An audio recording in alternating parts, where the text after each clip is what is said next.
minyak daripada RM2.06 jadi RM2.60. Jadi ini bersasar atau tersasar? Assalamualaikum guys.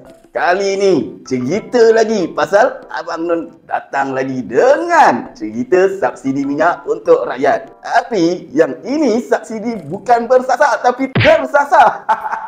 Tapi subsidi dia dekat mana? Dekat IC. Dan pengguna ni kebanyakannya, yang mana aku dapat survey dekat kebanyakan pam minyak yang dapat dan nikmati subsidi ni, bukan B40 tapi kebanyakannya T20 yang naik Alphard, kereta-kereta besar yang lain.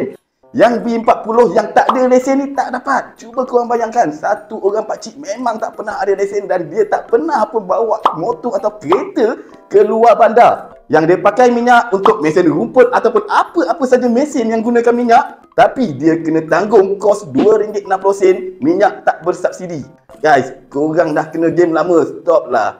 Jangan sampai korang kena guling. Sultan Bengkel, pinjam macam bos, bayar macam pro, hidup macam sultan. Assalamualaikum.